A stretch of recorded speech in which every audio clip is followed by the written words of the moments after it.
Mi nombre es Diego Castaño, soy médico neurólogo y el papá de Sara.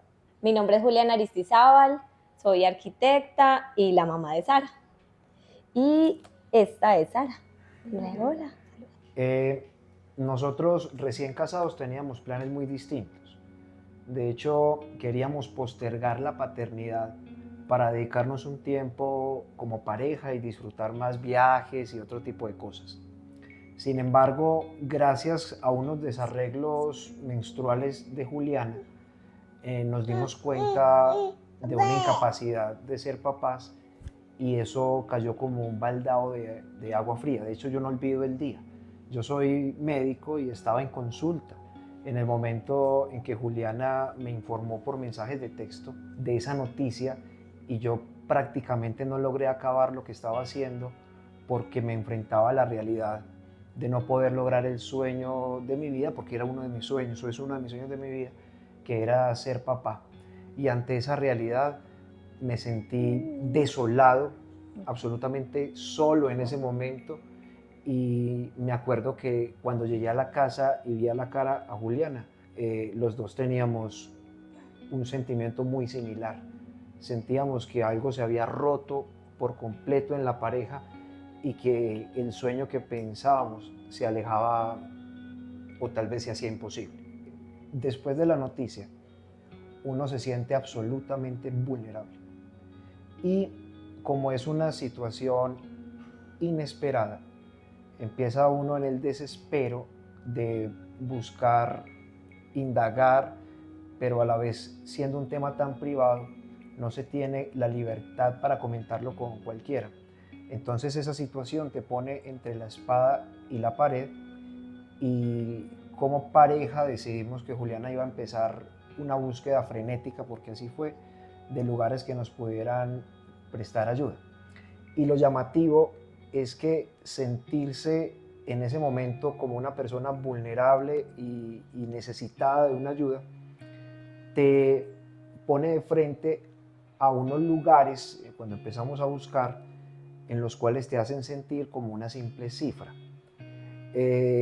Cuando llegamos a algunas de las citas buscando una asesoría, nos dábamos cuenta que tal vez lo más importante era o que pagáramos una consulta o que presentáramos como un plan de inversión y nos vendían todo como un paquete. Sentía que yo estaba comprando un combo de algo con tantos intentos, con una evaluación y un montón de cosas que no se entienden.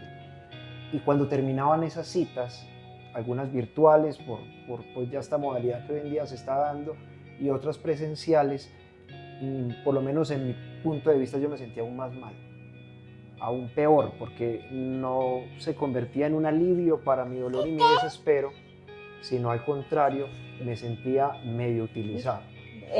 Yo fui a Profamilia porque digamos que entre las cosas que uno reconoce son los profesionales médicos que tienen como toda la experiencia. Y allá una doctora que me atendió me dijo, ay, yo tengo la persona indicada. Esa persona realmente me dijo, le voy a decir a la doctora que te contacte porque es importante que entiendas que el proceso que se va a realizar necesita una asesoría.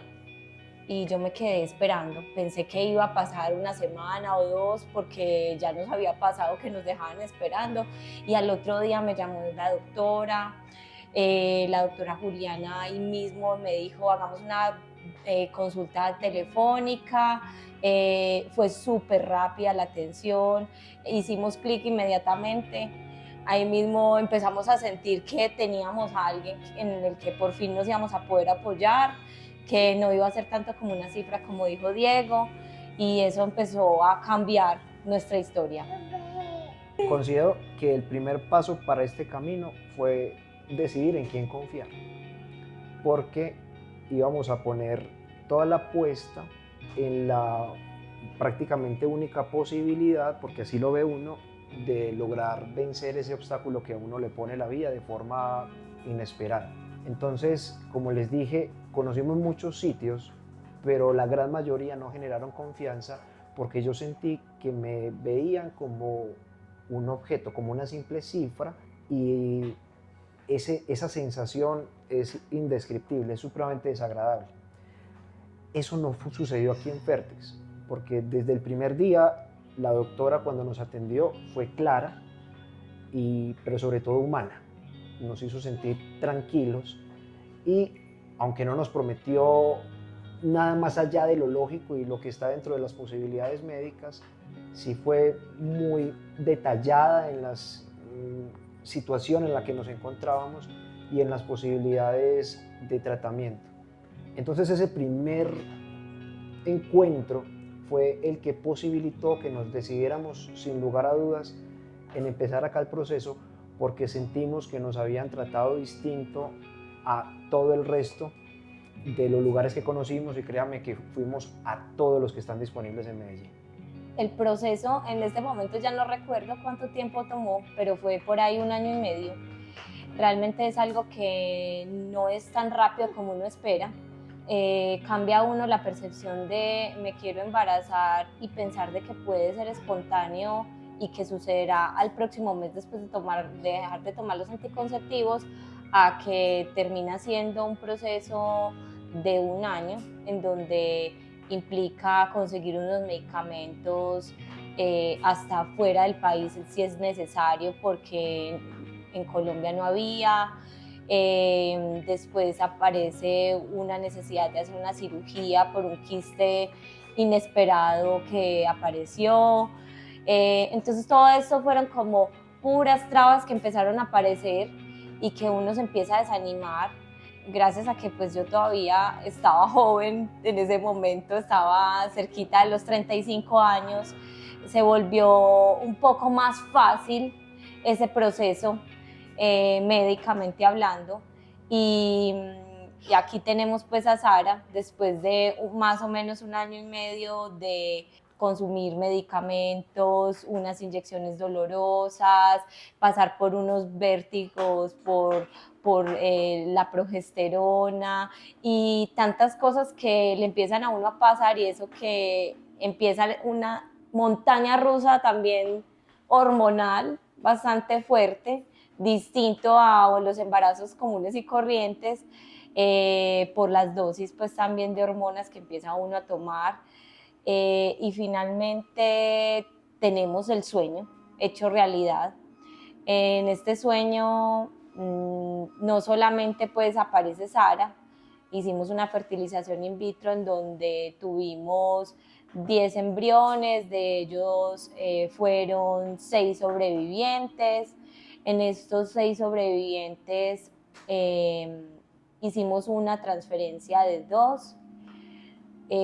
A los 15 días, que es el momento de la espera más grande después de la transferencia, esperábamos pues tener 2 bebés y finalmente uno desapareció y nos quedamos con Sara, y tenemos en este momento guardados otros para el futuro. No sabríamos qué pasará.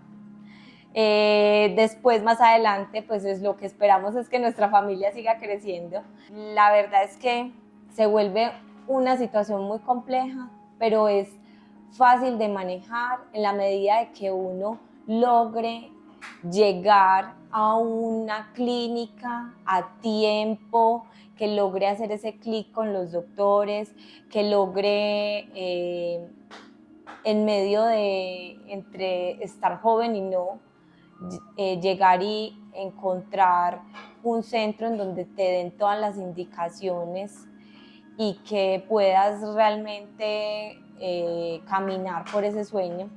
Eso no tiene precio. Bueno, y otra cosa que no tiene precio es sentir cercano al médico que te acompaña, porque una de las cosas aquí es que sentimos siempre a la doctora a una llamada, a un mensaje con respuestas inmediatas y un acompañamiento, porque aunque uno está haciendo todo el esfuerzo de recibir medicamentos, de soportar los cambios en el humor de la esposa, en tener ese miedo conjunto, todo se enmarca en algo, y es que hay incertidumbre, porque el hecho de hacer las cosas no garantiza que vas a tener éxito. Entonces en el fondo se vuelve un proceso muy lento y uno necesita a veces, cuando la moral cae, que el profesional que está a tu lado te responda y te haga sentir acompañado.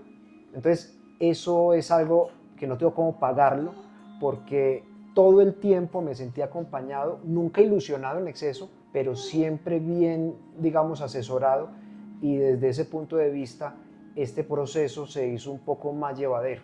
Bueno, la noticia del embarazo que finalmente se convirtió en Sara es tal vez el logro más grande y que más he celebrado en mi vida, más que el paso a la universidad, más que cualquier otra cosa importante en mi vida, pero también hay que tener claro que fue precedido por los 15 o 20 días más lentos que separaron el momento en que se hizo el tratamiento hasta el punto de darnos cuenta y de la confirmación del embarazo. Esos días se fueron lentos, llenos de miedo y de incertidumbre, pero la felicidad que después me embargó no tiene parangón, no tiene precio. Nunca he sido tan feliz en mi vida después de esa noticia, y lo disfruto y le doy gracias a mi Dios todos los días de haberme permitido ser papá. Bueno, desde la experiencia loca mía, yo hice un diario después de la transferencia.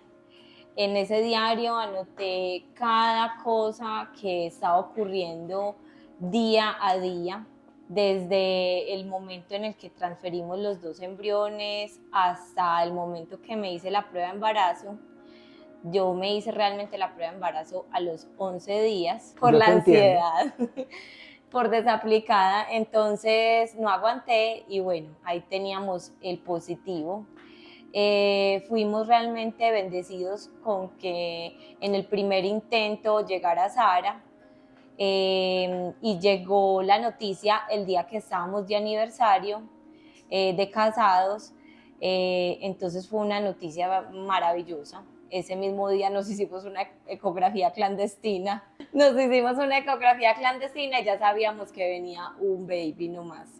Y realmente ahí pues empezó toda nuestra locura de vida. Yo creo que ser papás es un proceso para quienes lo decidamos maravilloso.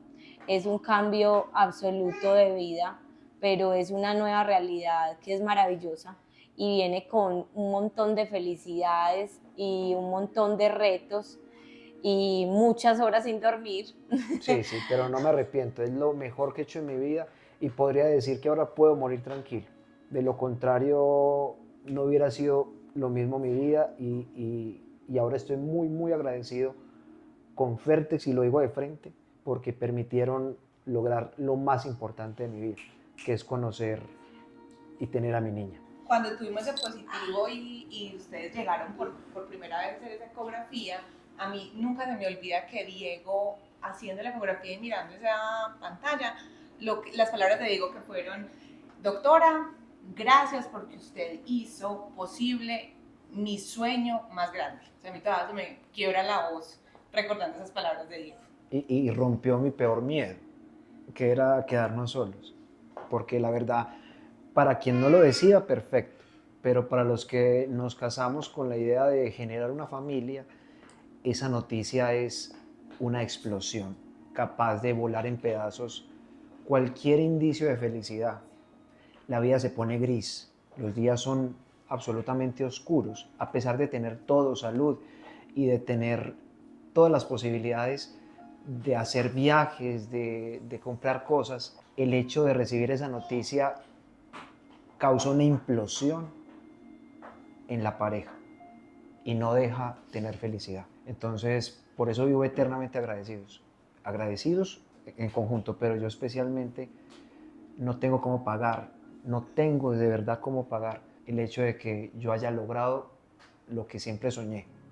Lo único triste es que no lo conoció mi mamá y mi papá, ya murieron, y murieron hace poco tiempo, pero donde quiera que estén, yo sé que ellos saben que yo voy a morir feliz, porque lo logré. Muchas gracias. Bueno, una cosa más súper importante que no se podía olvidar, y es que si bien uno quiere retrasar la paternidad y la posterga en la medida del tiempo, y ya hay mucha tecnología para lograr ser papás a unas edades mayores, es importante que al menos desde jóvenes nos hagamos unas revisiones, vayamos donde el ginecólogo.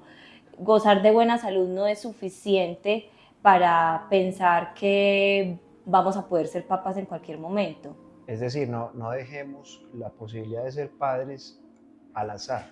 Si vamos a planear y postergar ese momento, perfecto, pero no confíen en que el organismo va a ser joven toda la vida y más bien analícenlo y aseguren su futuro de alguna manera congelando óvulos y garantizando de esa manera que si la vida los sorprende con una mala noticia, tengan un plan B y puedan salir adelante.